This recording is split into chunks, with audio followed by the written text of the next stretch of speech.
Hi hello guys, ఈరోజు అయితే మనం పొటాటో నగ్గెట్స్ని చేసుకుందాము. దానికి ఆల్రెడీ మీకు ఇంగ్రీడియంట్స్ అన్నీ ఇచ్చాను.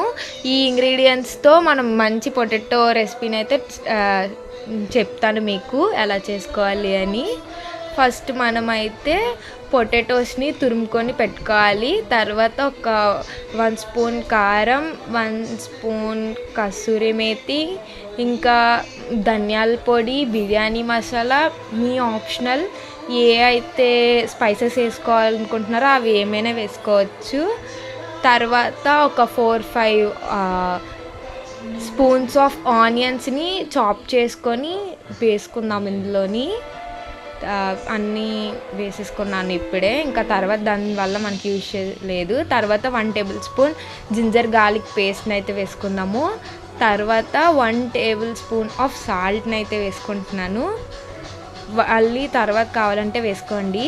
తర్వాత 4 టేబుల్ స్పూన్ ఆఫ్ బ్రెడ్ పౌడర్ని బ్రెడ్ని క్రమ్స్ని వేసుకుంటున్నాము, 4 టేబుల్ స్పూన్. ఇంకా 3 టేబుల్ స్పూన్ ఆఫ్ కార్న్ఫ్లోర్ని వేసుకుంటున్నాను. ఇప్పుడు దీన్ని అంతా కూడా బాగా మిక్స్ చేసుకోవాలి. కొంచెం ఒక థిక్, అంటే మనకి లడ్డూస్ ఎలా అయితే చేసుకుంటున్నామో అలాగా చపాతీ పిండిలాగా థిక్గా కొంచెం రావాలి. అంటే ఆ బౌల్కి అంటుకోకుండా బాగా కలుపుకోండి. అలా కలుపుతూ కొంచెం సేపు, అంటే ఒక బౌల్కి అస్సలు అంటుకోకూడదు, ఆ విధంగా చేసుకోండి. తర్వాత అందులో కొంచెం కొత్తిమీర వేసుకొని బాగా కలుపుకోండి.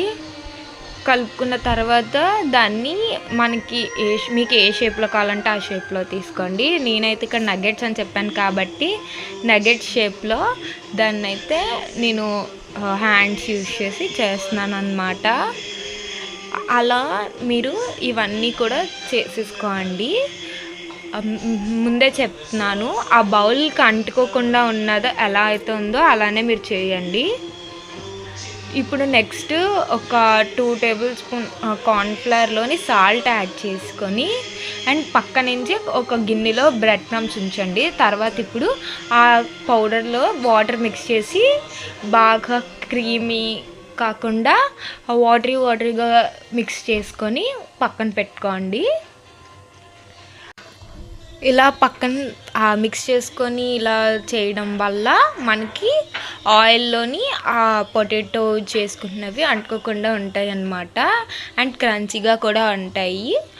సో అందుకని చెప్పేసి ఇప్పుడు మనం ఇలా కార్న్ఫ్లోర్ కానీ బ్రెడ్ క్రంచెస్ కానీ ఇలా యూజ్ చేస్తున్నాం అన్నమాట.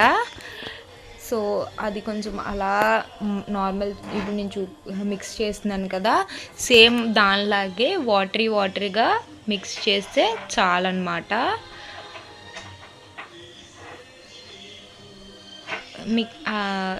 చూస్తున్నారు కదా, ఆ కన్సిస్టెన్సీలో మిక్స్ అవ్వాలి.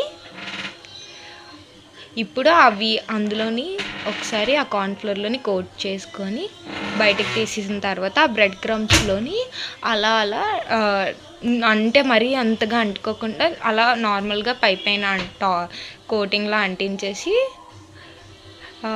ఆయిల్ అయితే వేసి ఫ్రై చేసుకోవాలి.